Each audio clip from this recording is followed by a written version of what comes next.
안녕하세요, 여러분. 국가공인 자격증 전산세무 2급 과정. 오늘은 28번째 시간입니다.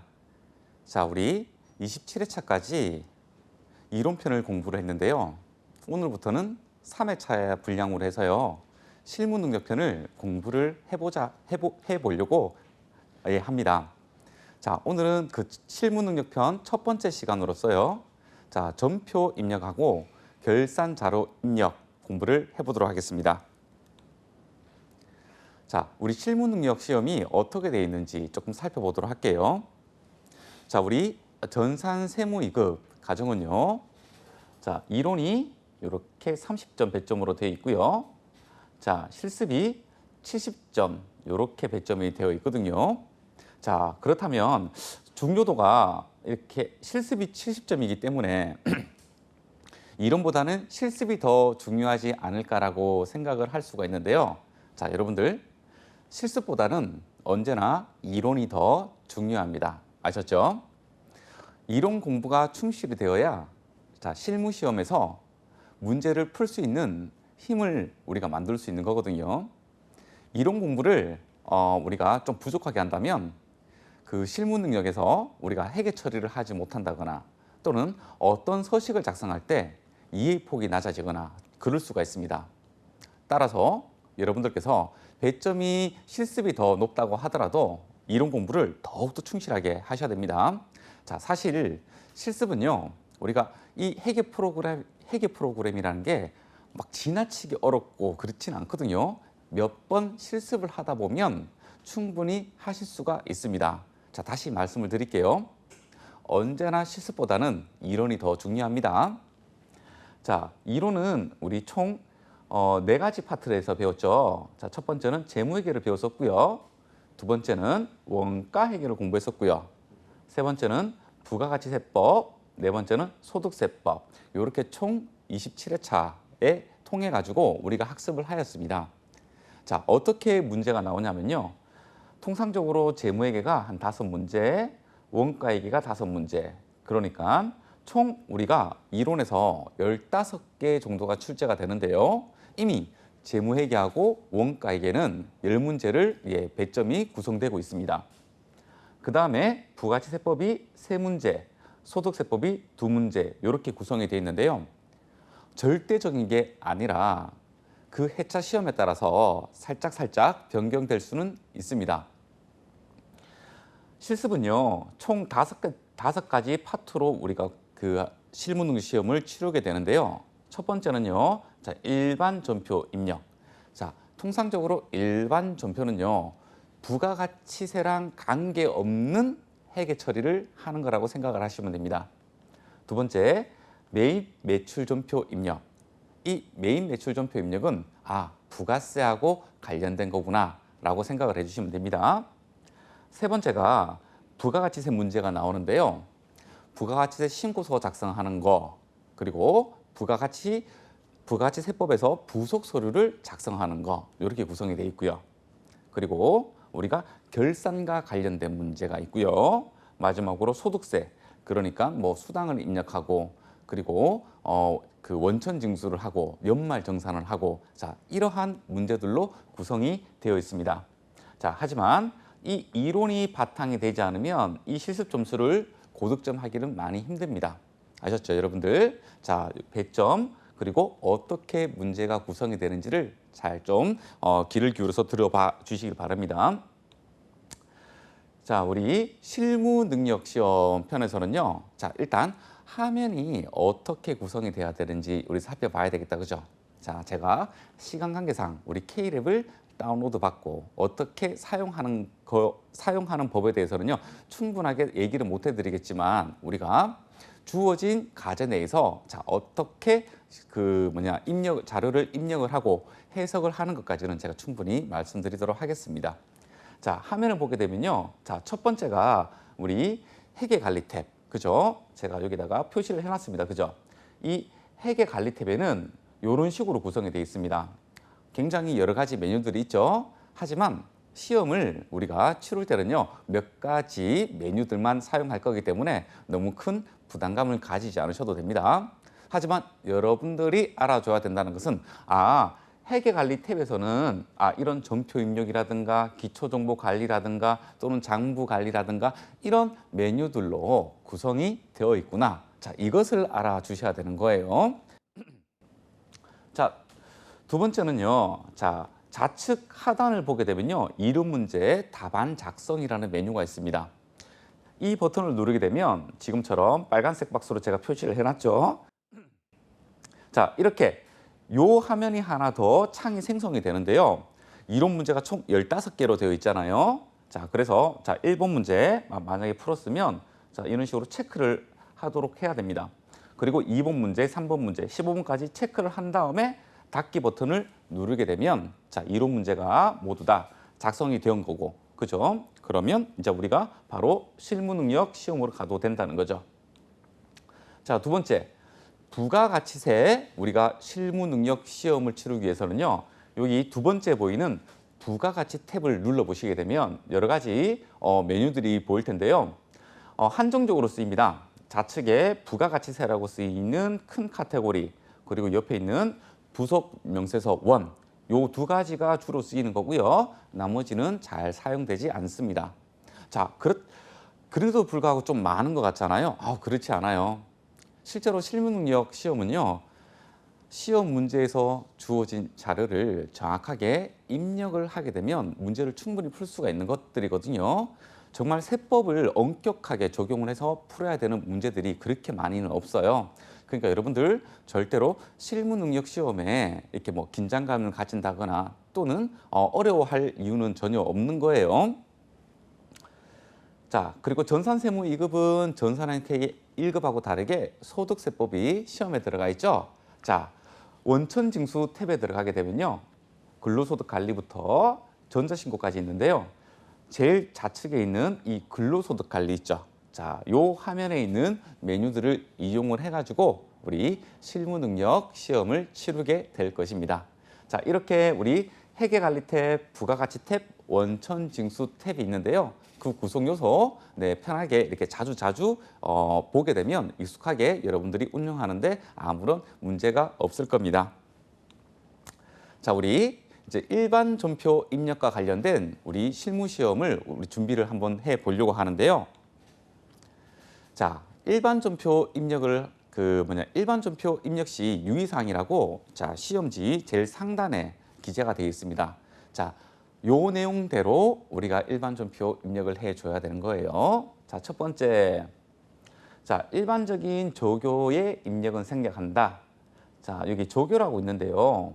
우리가 회계 처리를 할 때 메모를 하는 구간이 있습니다.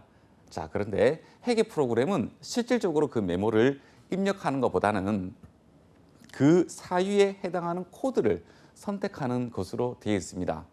자, 그래서 일반적인 회계 처리할 때는 이 조교 입력은 생략을 해도 되는데요. 자, 여기 보면 타계정 대체거래 있죠? 타계정 대체거래는 우리 조교 번호를 선택하도록 되어 있습니다. 만약 하지 않는다면 감점 처리가 되겠죠. 두 번째, 채권 채무와 관련된 거래는요.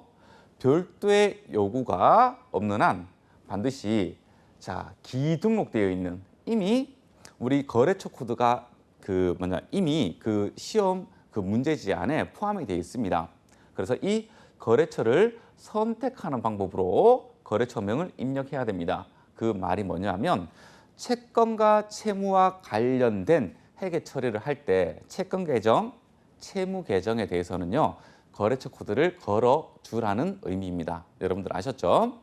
요거 중요합니다. 거래처 코드 잘 걸어줘야 됩니다. 아셨죠? 자, 여러분들이 이 거래처 코드를 거는 연습을 하게 된다면 하는 이유는요. 나중에 여러분들이 결산을 볼 때 제일 먼저 우리가 채권 채무를 맞추는 것부터 시작을 하거든요. 자, 그때 미리미리 채권 채무를 맞추지 않는다면 나중에 결산 볼 때 많이 힘들겠다. 그죠?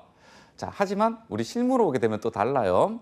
자, 실제 현장에서는요. 거래처 코드가 자동으로 다 어차피 거래자료 자체를 자동으로 다 땡겨오기 때문에 자, 실제로는 우리가 거래처 코드를 그렇게 입력할 일은 별로 없습니다. 수기 입력이 아닌 한은요. 자, 그런데 우리 전산세무 2급 과정에서는요, 거의 다 수기 자료를 입력하는 형태구나라고 생각을 하시면 자, 거래처 코드를 채권 채무 계정에 대해서는 걸어줘야 되겠다라고 생각을 해주시면 돼요. 자, 그리고 두 번째 중요한 거, 제조 경비는 500번대, 판매비와 관리비는 800번대 계정 코드를 사용을 해줘야 됩니다. 자, 이 말이 뭐냐 하면, 자, 똑같은 복리 후생비라도요, 자, 이게 공장 직원한테 사용한 복리 후생비냐, 또는 우리 영업사원을 위해서 사용한 복리 후생비냐에 따라 가지고, 자, 공장 직원한테 사용한 복리 후생비는 우리 어디로 보내야 되죠? 그렇죠. 쭉 제조 경비로 보내줘야 돼요. 그죠? 자, 우리 원가 회계 시간에 배웠습니다. 맞나요? 자, 원가 회계 시간에 어떻게 배웠나요?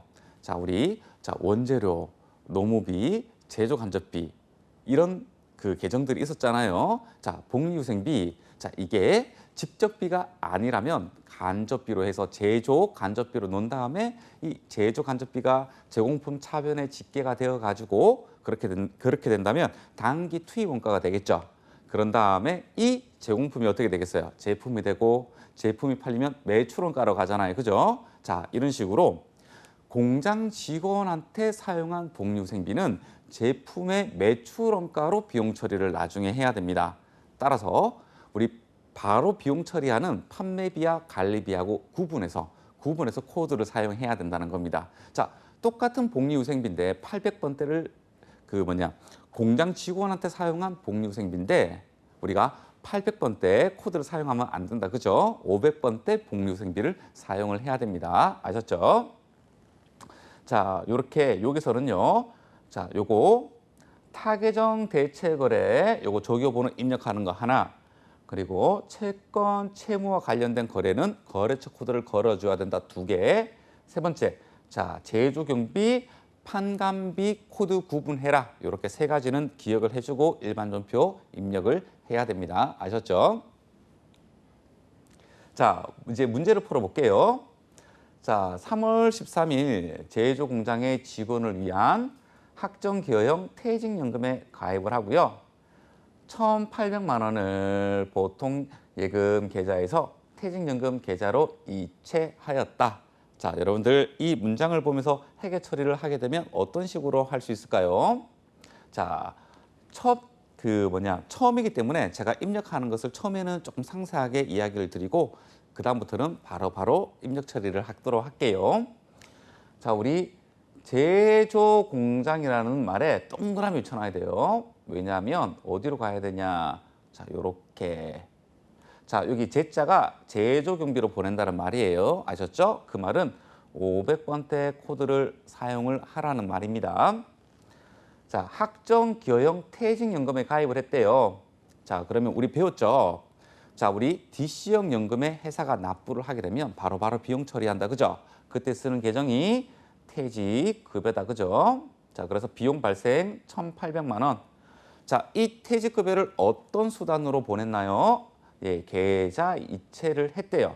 그래서 대변에는 보통 예금이 1,800만 원 감소하면 되겠다. 그죠? 그래서 차변에 퇴직급여 대신에 그 퇴직급여가 500번대 코드, 그리고 대변에는 보통 예금 이렇게 걸어주면 됩니다.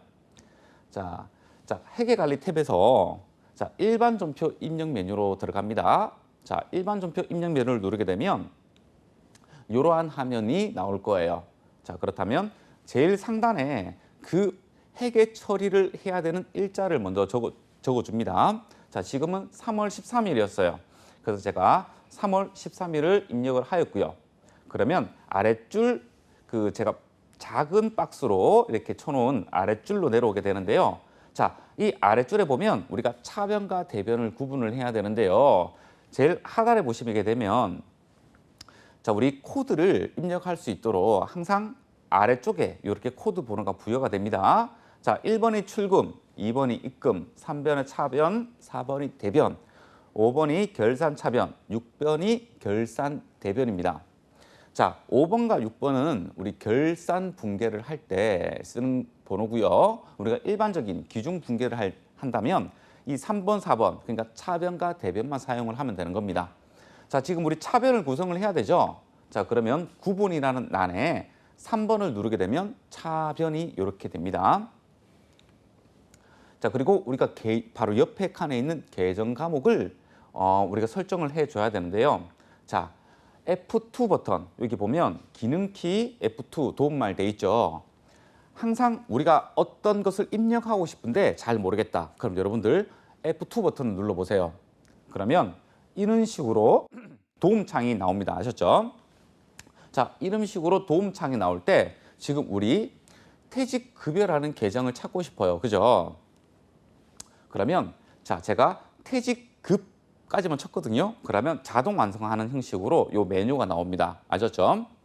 자, 여기에서 우리가 508번의 퇴직급여도 있고, 그리고 607번, 그리고 657, 707, 그리고 판매비와 관리비로 해당되는 806번 코드도 있단 말이죠. 자, 우리 제조 공장의 직원에 대한 퇴직연금이잖아요. 그죠? 자, 제가 500번대를 사용하라고 했어요. 자, 그러면 제조 원가를 구성하는 508번 퇴직급여를 선택하고 확인 버튼을 누르게 됩니다. 그러면 이렇게 되는 거죠. 자, 508번의 퇴직급여, 그리고 차변에다가 1,800만 원 입력을 하고요. 다시 커서를 아래쪽으로 하게 되면 두 번째 줄이 활성화가 됩니다. 그러면 대변 4번, 자, 보통예금 103. 자, 코드를 외우는 친구들은요, 바로 103을 치시면 되고요. 이런 보통예금에 대한 103번 코드를 모르겠다. 그럼 어떻게 하라고요? F2를 누른 다음에 다시 보통예까지만 치더라도 보통예금 계정이 보일 겁니다.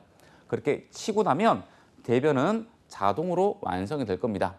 자, 만약에 대변 계정이 2개, 3개가 된다면 다시 그 해당되는 계정 금액으로 입력을 하고 계속해서 그 계정 과목을 추가를 시켜주면 되겠다. 그죠? 자, 일반 점표 입력은 여러분들이 화면에서 연습하는 거 아니에요. 아셨죠? 자, 우리가 책에 충분하게 수록되어 있는 분계 연습 문제를 손으로 풀어가면서 연습을 하는 거고, 이 일반 점표 입력은요, 몇 번만 입력하면 돼요. 여기서 뭐 할 게 있어요. 그죠? 네, 많이 없어요. 그리고 시험 칠 때는 우리가 계정 코드를 굳이 외우지 않아도 됩니다. 나중에 여러분들이 현장에서 해계 처리를 할 때 코드를 많이 외우시는 게 좋을 거예요. 자, 만약에 지금에 외우게 되면 나중에 현장에 나갔을 때 더 좋겠다. 그죠? 네, 자, 이런 식입니다. 일반 점표 입력은. 일반 점표 입력은 여러분들이 해계 처리 능력이 뛰어나야 됩니다. 그래서 여러분들 해계 처리 능력을 키워야 됩니다. 자, 해계 처리 능력을 키우려면 어떻게 해야 되겠어요? 그렇죠. 재무회계 공부를 많이 해야 되겠다. 그죠?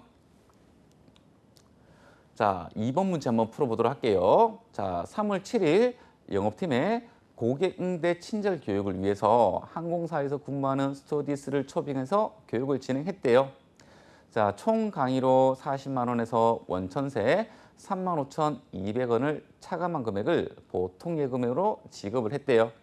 자, 강의료가 40만 원이 발생했는데요.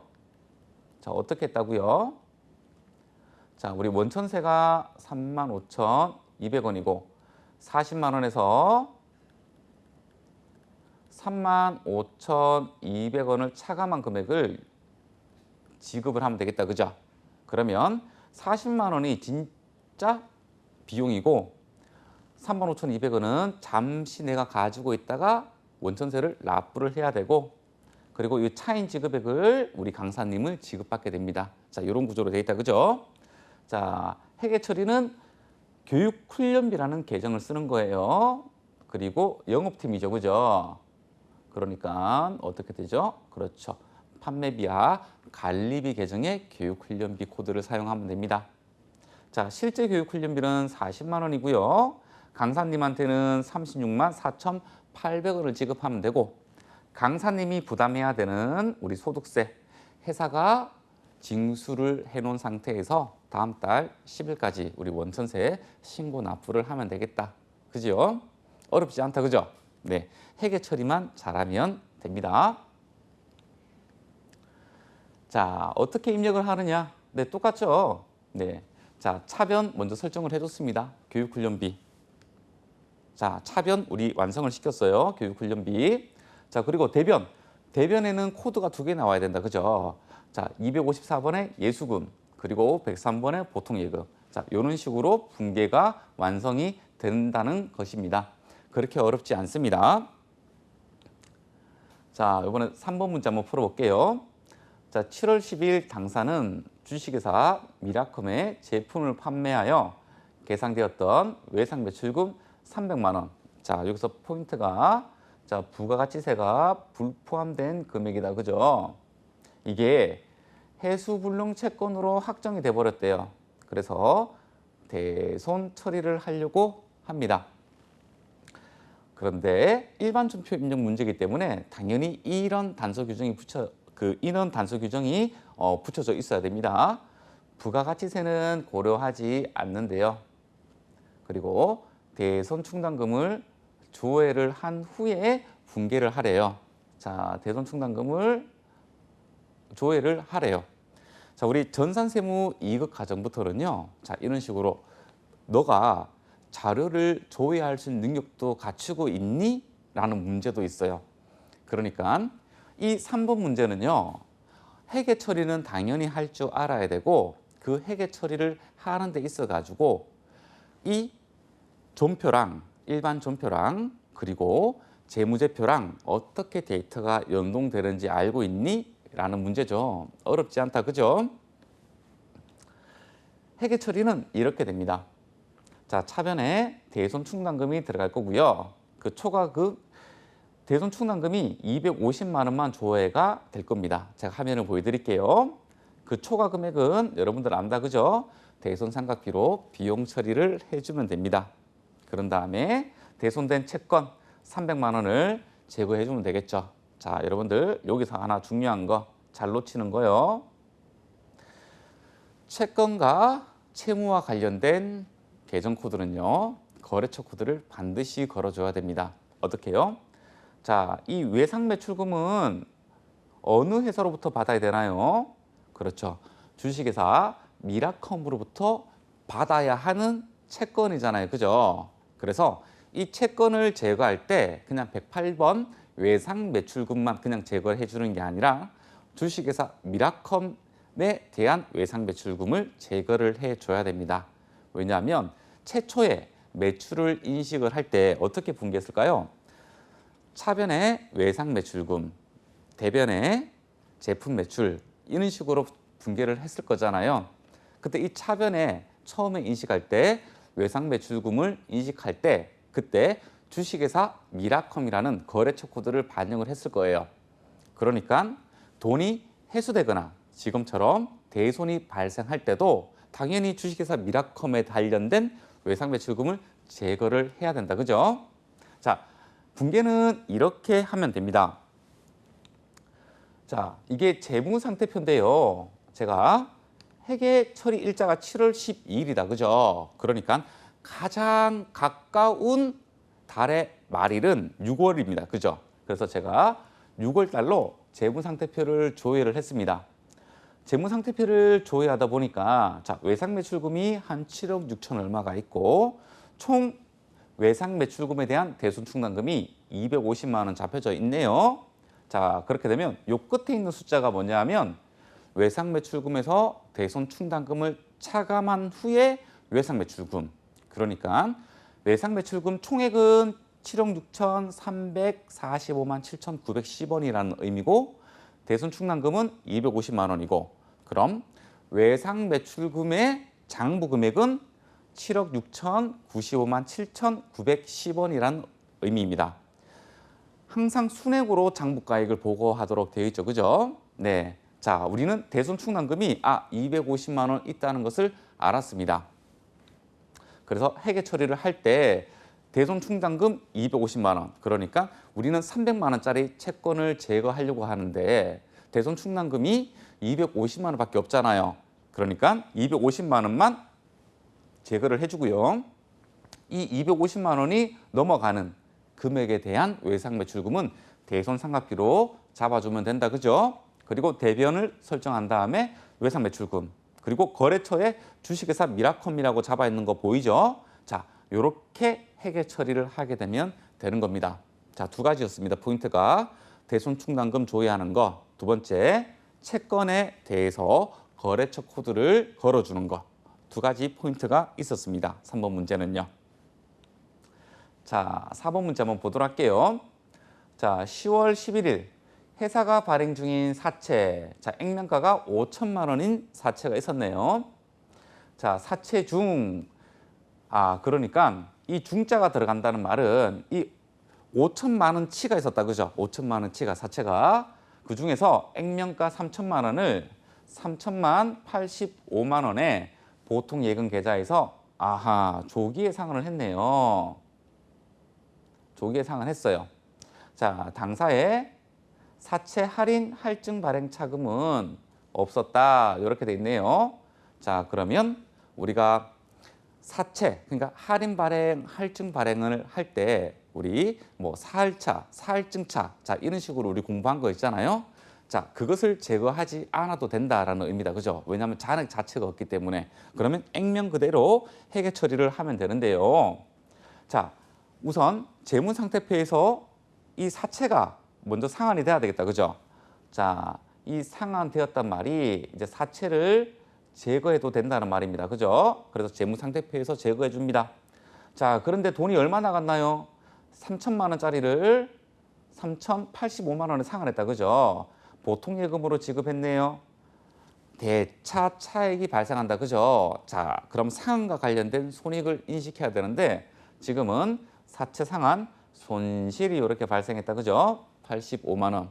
자, 이렇게요. 자, 그러면 회계 처리는 이렇게 할 수 있습니다. 사채 3천만 원 제거해주고 차변에 사채 상환 손실 인식하고 대변에 보통 예금 빠진 거 기록을 하게 되면 끝납니다. 아셨죠? 자, 여기서 이 사채도 사실은 채무와 관련된 건데요. 많이 그 사채를 구입하는 사람이 많을 수도 있고 적을 수도 있는데, 자, 채무임에도 불구하고 지금 거래처 코드를 안 걸었다 그랬죠? 거래처 코드가 없는 거는 안 걸어도 되는 거예요. 자, 마지막 문제네요. 일반 전표. 자, 5번입니다. 자, 12월 10일 유상증자로 신주 만주 액면가가 1,000원짜리네요. 만주를 한 주당 2,000원에 발행하여 대금은 보통 예금에 입금되었다. 자, 여러분들 액면가가 1,000원인데 2,000원에 발행을 했대요.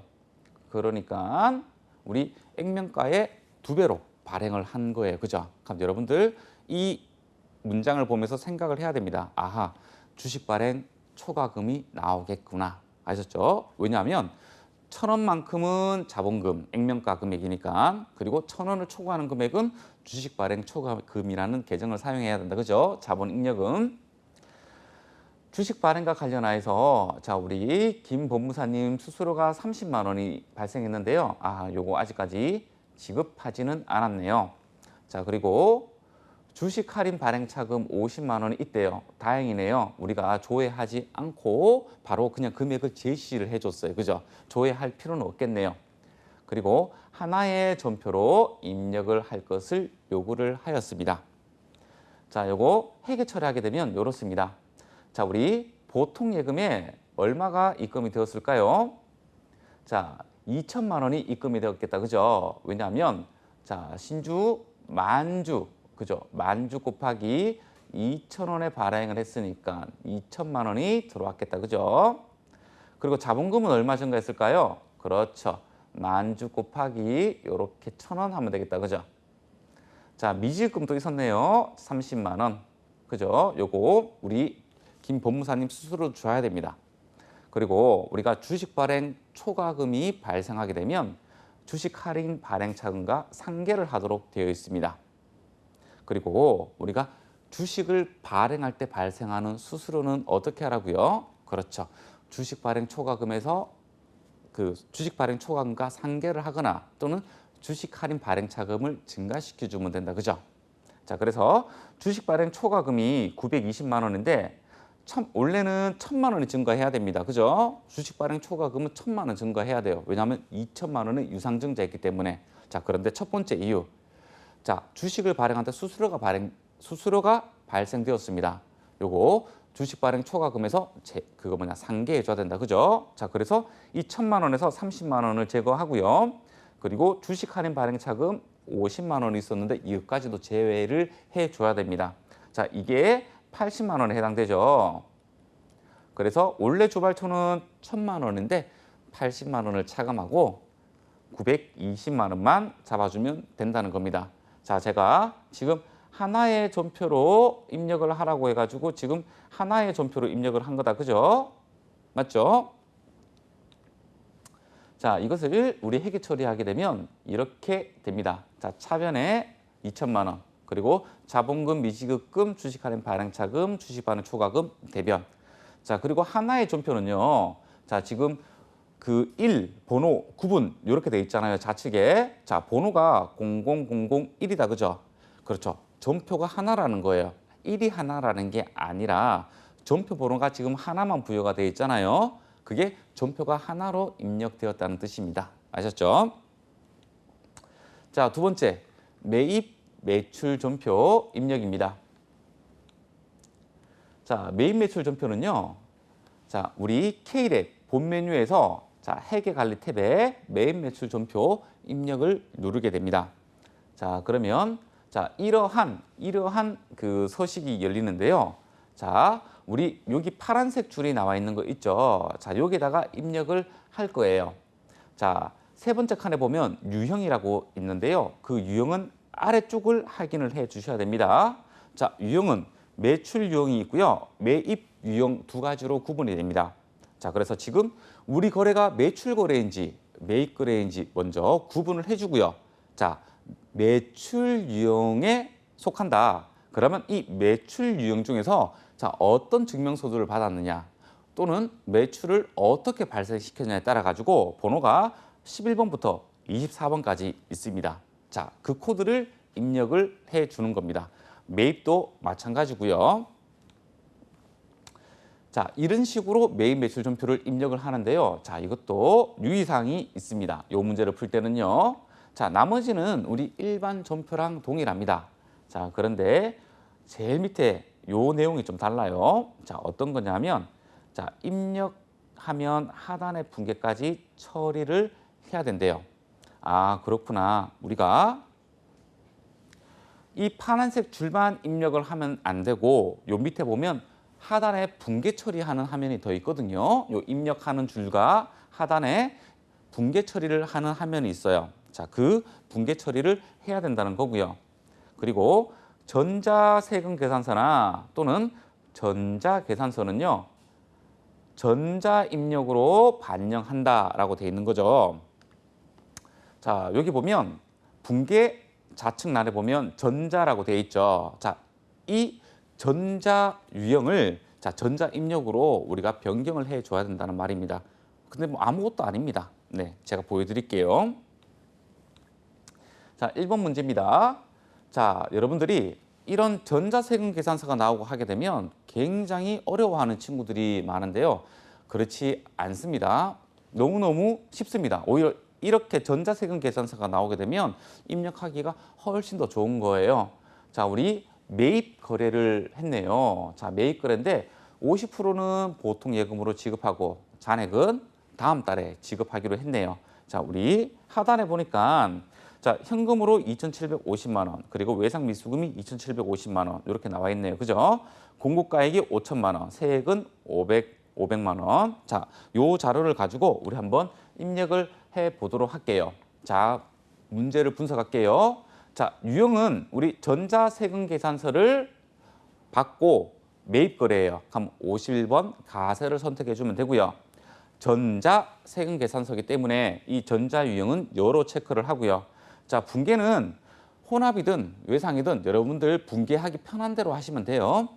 그래서 이 분계 유형은 그냥 여러분들이 알아서 이렇게 하시면 돼요. 제일 편한 걸로. 자, 우리 원재료 5천만 원 샀다. 그죠? 자, 원재료 5천만 원 들어오고요. 자, 세액이 500만 원이에요. 매입세, 그러니까 부가세 대급금이 500만 원 발생했다. 그죠? 이 5,500만 원을 어떻게 지급을 하느냐? 자, 보통 예금 반틈, 그리고 다음 달에 주기로 했으니까 외상 매입금이라는 코드를 써줘야 됩니다. 그죠? 그리고 이 외상 매입금은 채무이기 때문에 이 거래처 코드. 자, 좌측에 보면 공급자라고 돼 있다. 그죠? 주식회사 필풀이라고 돼 있네요. 자, 필풀이를 코드를 걸어주시면 됩니다. 자, 실제로 입력을 한번 해볼게요. 자, 유형, 품목, 수량, 단가 이런 것들 있죠. 자, 이런 정보들은 전부 다 세금 계산서상에 이렇게 나와 있습니다. 적어주면 됩니다. 그럼 자동으로 공과액 부가세 잡힐 거예요. 자, 공급처 우리 F2 버튼 누르면 코드에서 F2 버튼 누르고 필풀이 치면 나올 겁니다. 걸어주고요. 그러면 사업자 주민번호까지 자동으로 세팅되고요.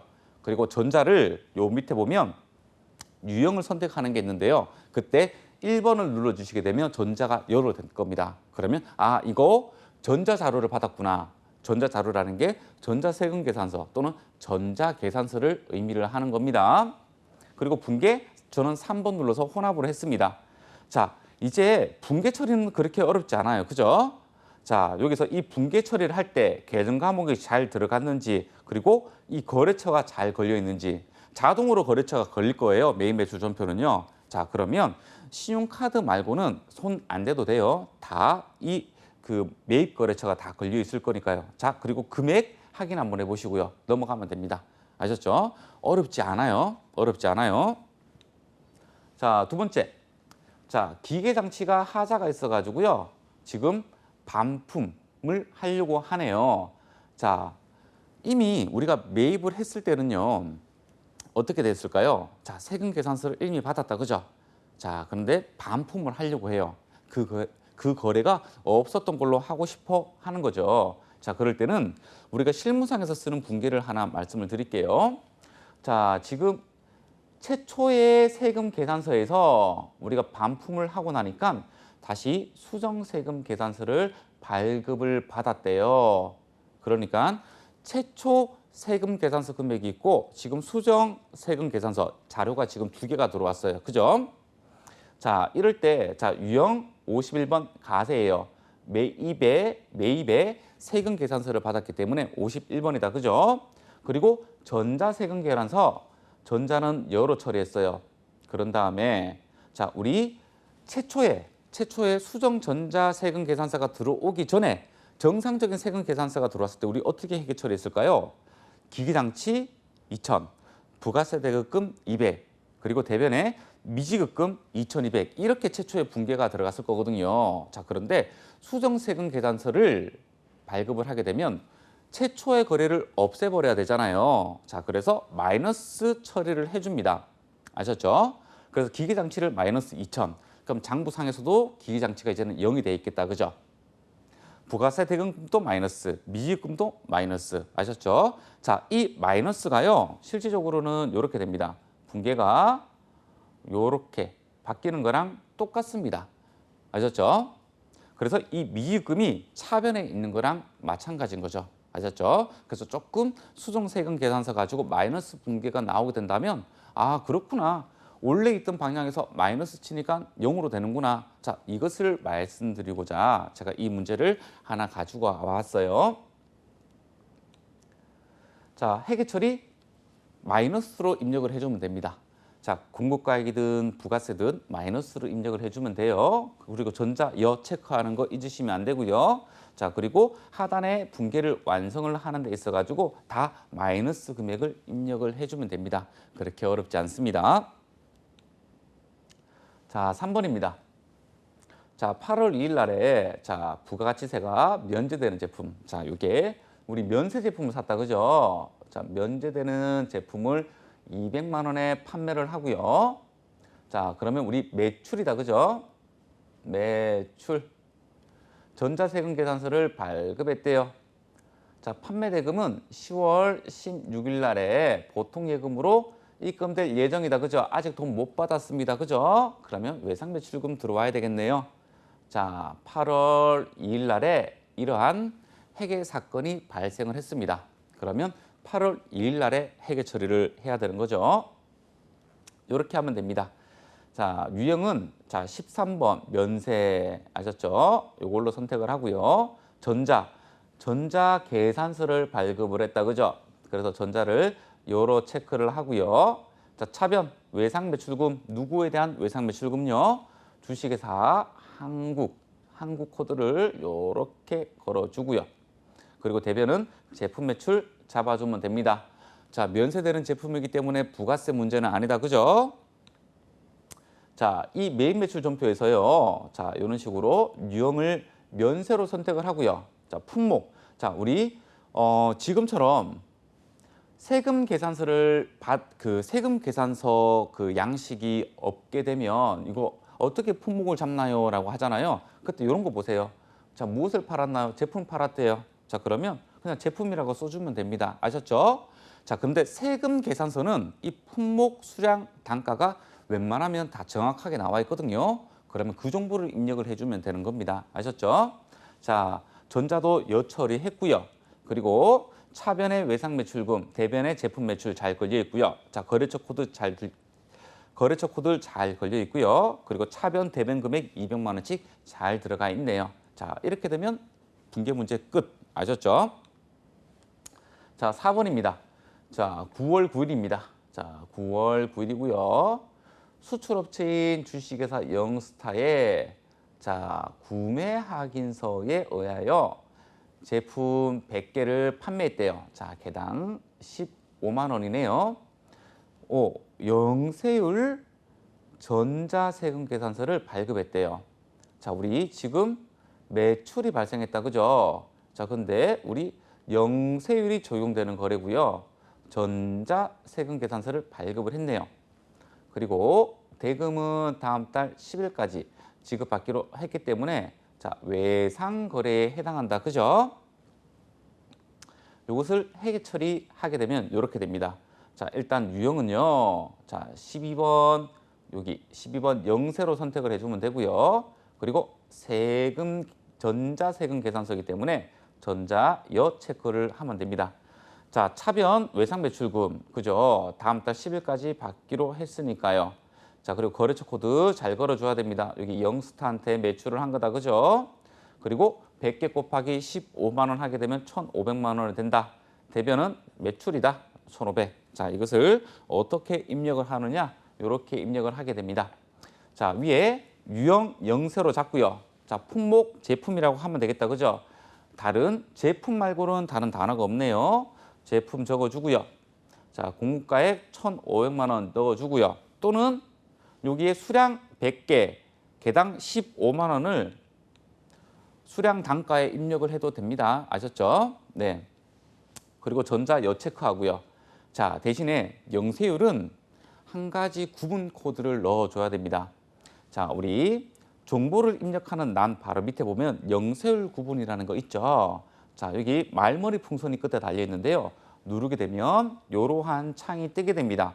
자, 지금 우리 구매 확인서에 의해서 영세율 매출이 발생하였죠. 그래서 요 3번 내국 신용장 구매 확인서에 의하여 공급하는 제하 요것을 선택을 해주면 되는 겁니다. 아셨죠? 그리고 나서 정보, 자, 위에 정보 잘 들어가 있고요. 아래 정보 중간에 자, 어떻게 영세율이 발생했느냐? 자, 구매 확인서에서 했다. 그리고 아래쪽에 자, 분계 다 완성을 시켰고요. 그리고 거래처 코드 잘 걸려 있고요. 그리고 차변 대변 금액 1,500만 원씩 오류 없이 잘 입력이 되었다. 자, 요 상태에 만들어 주시면 됩니다. 자, 어렵나요? 전혀 어려운 거 없어요. 그죠? 한 번만 해보면 됩니다. 그래서 제가 다른 유형들을 가지고 온 거예요. 아셨죠? 자, 마지막 5번. 자, 요번에는 매입세액을 불공제되는 어떤 사유가 되었을 때, 자, 그 내용을 살펴보도록 할게요. 자, 대표이사가 업무용. 자, 업무용이네요. 자, 이거 우리 어떻게 표현해야 되나요? 그렇죠. 영업용이 아니다. 그죠? 업무용이니까 비영업용입니다. 그죠? 그러니까 비영업용 승용차와 관련된 구입 또는 유지와 관련된 매입세액은 불공제 처리돼야 됩니다. 자, 타이어를 교체하면서요. 자, 대금 중 15만 원은 현금으로 지급하고 잔액은 외상으로 했네요. 자, 여기 보니까 여기 전자세금 계산서다. 그죠? 여기 전자세금 계산서. 자, 공급가액을 보니까 48만 원, 세액은 48,000원 이렇게 받았네요. 자, 공급자가 주식회사 이영타이어네요. 그리고 자, 품목 타이어고 수량 단가 정확하게 나와 있고요. 그러다 보니까 공급가액이 48만 원, 그에 따른 세액이 48,000원, 총 부가세까지 합친 금액이 52만 8천 원을 우리는 그 타이어 가게에 지급을 해줘야 됩니다. 자, 그래서 이 52만 8천 원은요, 차량 유지비, 자, 그러니까 대표이사니까 판매비와 관리비로 넣어줘야 되겠다, 그죠? 하지만 우리가 매입세액이 있음에도 불구하고 우리 부가세 대급금이라는 계정 사용할 수 없다, 그죠? 왜냐하면 불공제 처리가 돼야 되니까요. 자, 그래서 유형 선택을 여기 54번 불공으로 선택을 하고요. 사유를 선택하는 항목이 있거든요. 그때 3번으로 선택을 하시면 돼요. 이것도 제가 화면을 보면서 말씀을 드릴게요. 자, 전자는 요로 체크하고요. 자, 현금 15만 원 줬고요. 미지급금 37만 8천 원을 아직도 못 준 상태다, 그죠? 여기. 자, 미지급금 우리 채무에 해당합니다, 그죠? 채무니까 주식회사 이영 타이어를 거래처 코드를 걸어주시면 됩니다. 자, 한번 해볼까요? 자, 우리 여기서 자, 품목 옆에 보면 유형이 있죠? 자, 유형 코드가 54번 불공을 입력을 하시면 돼요. 그러면 불공이라는 글자가 보이고요. 그리고 세금 계산서에 따라 가지고 타이어 수량 단가를 입력하게 되면 공급가액 부가세 이렇게 나오고요. 자, 공급처 끌고 오시면 되고요. 전자 여 1번 눌러서 여로 체크하시면 되고요. 그리고 나서 정보 입력 하단 중간에 보면 자, 불공제 사유를 선택하라고 되어 있거든요. 자, 최초에 다른 번호가 있다고 하더라도 놀라실 필요 없어요. 자, 임의적으로 자동으로 들어가 있는 경우도 있어요. 자, 2번 숫자 옆에 말머리 풍선을 누르게 되면요. 자, 이렇게 뜹니다. 그런 다음에 그 해당 사유를 찾으시면 되는데요. 지금 비용용 소형 승용차 구입 유지 임차와 관련된 사유니까 3번을 선택을 하시고 확인을 누르면 됩니다. 그러면 위에 올바른 정보가 잘 입력이 되었고요. 불공제 사유 정확하게 들어갔고요. 하단에 붕괴를 이런 식으로 완성을 시켰습니다. 자, 요렇게 입력을 하면 되는 겁니다. 아셨죠? 어렵지 않습니다. 자, 이번에는 마지막으로 결산 자료는 어떻게 입력을 하는지 보도록 할게요. 자, 우리 회계관리 탭에서 이 결산 문제를 풀기 위해서는요, 두 가지 형식으로 할 거예요. 하나는 수기 결산을 할 때 사용하는 우리 일반 전표 입력, 우리 첫 번째 우리 공부했다, 그죠? 자, 두 번째 결산 재무제표 카테고리에 있는 결산 자료 입력인데요. 요거는 자동 결산을 할 때 우리가 입력하는 화면에 해당합니다. 자, 그러니까 수기는 일반 전표, 자동은 결산 자료 입력. 요렇게 사용을 하는구나 라고 여러분들이 알아주셔야 됩니다. 자, 첫 번째입니다. 자, 우리가 하재보험료를 1,200만 원을 일시에 납입을 했대요. 자, 언제요? 날짜를 잘 봐야 되겠네요. 3월 1일이다, 그죠? 자, 1,200만 원을 일시에 납입을 하고 선급 비용으로 회계 처리했대요. 자, 어떻게 했다는 건가요? 자, 차변에 선급 비용 1,200만 원. 그리고 대변에 뭐 현금으로 줬다. 그럼 뭐 현금으로 1,200만 원. 뭐 이런 식으로 회계 처리가 되었겠다, 그죠? 자, 이게 3월 1일 날에 회계 처리한 내용입니다. 아셨죠? 자, 그런데 우리가 이제 기말이 왔어요. 그래서 수중 분계를 하래요. 월할 계산을 하라고 합니다. 자, 2020년에는 3월 달부터 우리가 보험료가 기산이 되니까 2020년에는 우리 10개월치, 2021년도에는 우리 2개월치 보험료가 여기에 포함되어 있는 거잖아요, 그죠? 자, 그래서 어떻게 회계 처리를 하느냐? 이렇게 하면 됩니다. 자, 모두 다 선급 비용이라는 자산으로 처리를 했기 때문에 차변에 모두 다 보험료로 다 잡아줍니다. 자, 영업부 건물이었기 때문에 우리 공장하고는 관련이 없다, 그죠? 그래서 판관비로 잡아주면 되고요. 그리고 선급 비용을 제거를 시켜주면 됩니다. 아셨죠? 3월 1일 날에 차변에 1,200만 원의 선급 비용을 잡았었는데요. 이 1,200만 원 중에서 1,000만 원은 비용으로 가는 거고요. 나머지 잔여 200만 원인 선급 비용은 그때 보험기간이 만료될 때 그 2달치 거기에 대해서 내년에 비용 처리를 하면 된다는 겁니다. 아주 쉽다, 그죠? 자, 요거 어떻게 입력을 하느냐? 이렇게 입력을 하면 됩니다. 그냥 보통 일반 전표 입력이랑 동일합니다. 자, 여기서 이 계정 과목 좌측에 보면 구분이라고 지금 결차, 결대가 있다, 그죠? 자, 우리가 기중 분계랑 조금 구분을 하기 위해서 자, 결차 5번, 결대 6번 이렇게 회계 처리를 합니다. 아셨죠? 자, 어렵지 않다, 그죠? 자, 이 내용을 회계 처리를 하려면 우리 재무회계 공부를 더 열심히 해야 되겠다, 그죠? 자, 2번.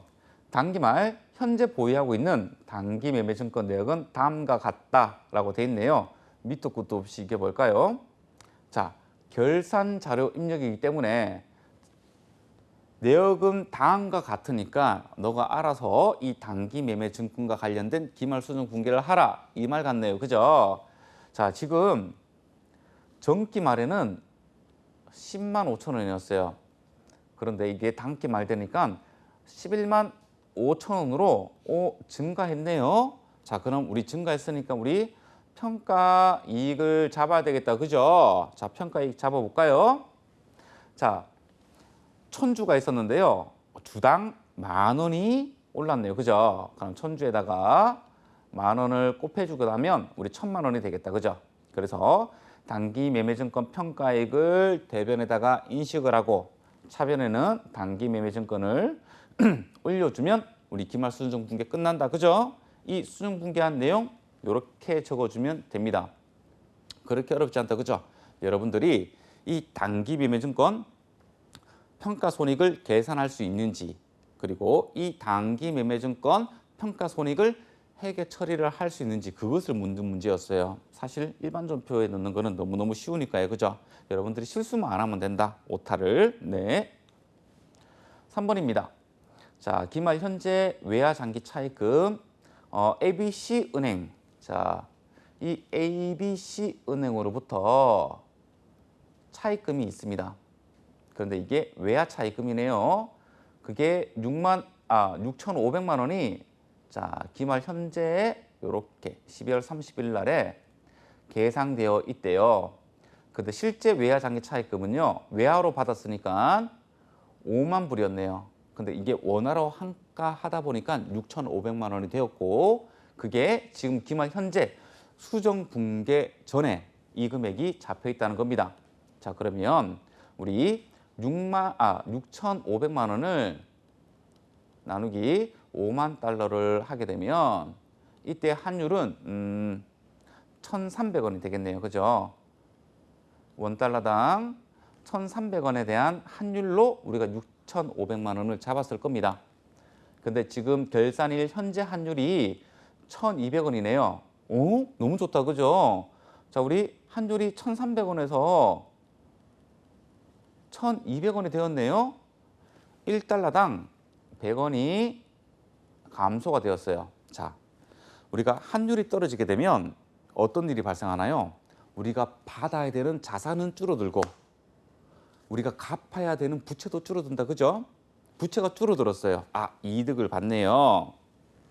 자, 그래서 외화 환산 이익을 우리가 잡아주면 되는 겁니다. 물론 부채인 차입금이 500만 원 줄어들겠다. 그죠? 네. 환율에 따른 환산 손익을 잡는 회계 처리할 수 있니? 그런 문제였습니다. 그렇게 어렵지 않아요. 그죠? 자, 요렇게 회계 처리를 하면 됩니다. 자, 4번입니다. 자, 당사는 당해연도 결산을 하면서 자, 법인세를 2천만 원으로 확정을 했대요. 아, 그렇구나. 이번 연도에 내야 되는 세금이 2천만 원이구나. 그 말이에요. 자, 여기에 대한 원천징수세액이 50만 원이 있고요. 법인세 중간연합세액이 600만 원 있었대요. 자, 여러분들 제가 그때 얘기 들었죠? 자, 중간연합세액은 기중에 내는 세금이잖아요.